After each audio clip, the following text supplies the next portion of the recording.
तो अवधेश जी बता सकते। देखिए, ऐसा है कि मुलायम सिंह इस समय भारत के एकमात्र नेता हैं जो यूपीए में भी हैं, जिन्होंने भाजपा के साथ भी अपना अच्छा कम्युनिकेशन रखा है, और जो सो कॉल तथा कथित तीसरे मोर्चे के संभावित दल हैं, उनके साथ भी उनका लगातार संवाद बना हुआ है। आडवाणी साहब की तारीफ भी कर रहे हैं। नहीं, सबके साथ उनका एक संवाद बना हुआ है, और उनके उत्तर प्रदेश की हालात भी ऐसी है कि बहुत लंबा अगर समय खींचेगा तो उनकी सीटें निकल जाएगी। इसलिए सतीश जी, ऐसा है कि इस समय द्रमुक से उनकी बातचीत जिस समय लिया था, हम लोगों को जानकारी थी कि लगातार उनकी फोन पर बातचीत हो रही है।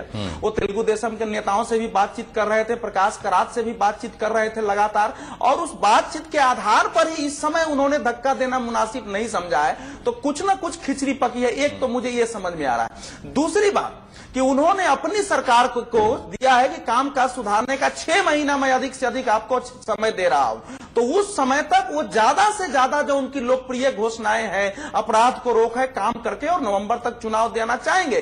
3 पार्टियां, 3 नेता इस समय हैं जो लोकसभा चुनाव जल्दी चाहते हैं, क्योंकि उनकी संख्या बढ़ने वाली है। जयललिता, ममता बनर्जी और यहां मुलायम सिंह यादव, क्योंकि इनका जितना ही समय आगे जाएगा इनके लिए खतरा बढ़ रहा है।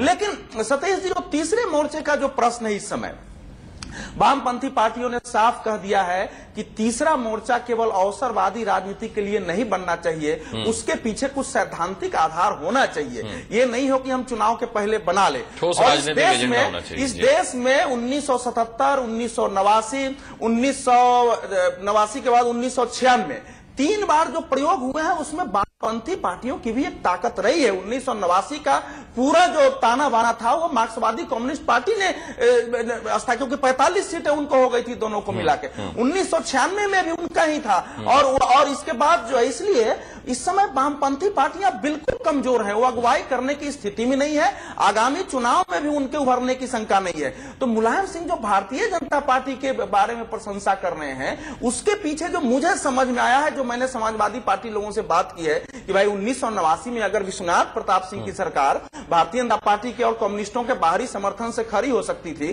तो मुलायम सिंह की सरकार के साथ ऐसा क्यों नहीं हो सकता है? अगर कांग्रेस से तनाव इतना हो जाए कि वो समर्थन देना न चाहे, तो भविष्य में यह संभावना है। इसलिए वो कई चीजों के साथ पार्टी के और कम्युनिस्टों के बाहरी समर्थन से खड़ी हो सकती थी। तो मुलायम सिंह की सरकार के साथ ऐसा क्यों नहीं हो सकता है? अगर कांग्रेस से तनाव इतना हो जाए कि वो समर्थन देना न चाहे, तो भविष्य में यह संभावना है। इसलिए वो कई चीजों के साथ मुलायम सिंह जो इस समय बयान दे रहे हैं, उसके अलग अलग अर्थ हैं। भले उनके बीच तारतम्य इस समय नहीं दिखाई देता हो, लेकिन जैसा आपने ही कहा, एक परिपक्व और अनुभवी नेता है, बिना सोचे समझे ये सब बात नहीं बोल रहे। इसलिए मुझे यह लग रहा है कि इस समय जो वो कह रहे हैं, शायद अभी तो मैं 100% नहीं कहूंगा, शायद चुनाव हमारे देश में इस वर्ष के अंत तक हो जाए। रामकृपाल यादव जी, अवधेश कुमार जी ने तीसरा मोर्चा बना दिया, आप क्या कहेंगे?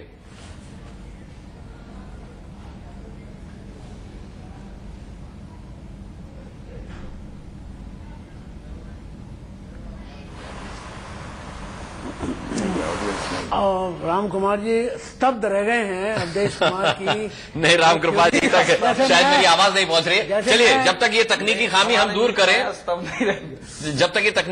दूर करें, पॉलिटिकल रिएक्शंस इस मसले पर आए हैं, वो सुन लेते हैं। Growing distrust between Samajwadi Party and the Congress-led UPA government. That is why the Prime Minister himself has admitted there are uncertainties. It is very clear there are uncertainties. राजनीतिक अस्थिरता के वातावरण में हर जो राजनीति का विश्लेषण करता है और राजनीतिक कार्यकर्ता है, सब ये अनुमान लगा रहे हैं कि ये सरकार अपना कार्यकाल पूरा नहीं करेगी।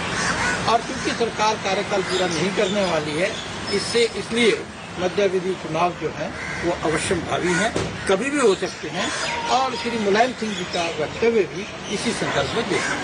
समाजवादी पार्टी ने पहले भी कहा है कि वो इशू बेस्ड सपोर्ट देते हैं, और वो उनके ऊपर है, उनकी नीतियों के ऊपर है, कहाँ समर्थन देंगे कहाँ नहीं देंगे। सरकार की हमेशा बातचीत चलती है सबसे, तो बातचीत चलती रहेगी। चुनाव का जहां तक प्रश्न है, हम शुरू से ये बात कहते रहे हैं कि चुनाव 2 महीने 4 महीने पहले हो या 2-4 महीने बाद में हो, हम चुनाव के लिए तैयार हैं। और ये सरकार अपनी इस नाकामियों से भरी हुई, भ्रष्टाचार घोटालों से भरी हुई जो उपलब्धियां हैं, उनकी आखिरी सांसें ले रही। देखिए, निश्चित रूप से प्रधानमंत्री जी इस बात को जानते हैं कि जो जनता से उन्होंने चुनाव के पहले वादे किए थे और सरकार बनने के बाद भी जो बीच बीच में वादे करते रहे, न जनता के कोई वादे पूरा किया है। सहयोगी दलों से जो बातचीत हुई थी, जो जनहित में कोई मांग सहयोगी दलों ने भी रखा है तो उसको कतई उन्होंने उपेक्षित किया है। तो निश्चित रूप से इनकी मन की आवाज है प्रधानमंत्री जी की, और वो जानते हैं कि सरकार अब चल नहीं पाएगी। तो मैं भी ये कहता हूं कि समाजवादी की तरफ से भी लगातार हमारे सुप्रीमो ने भी इस बात को कहा है, माननीय नेताजी ने कहा है कि चुनाव अक्टूबर नवंबर में निश्चित रूप से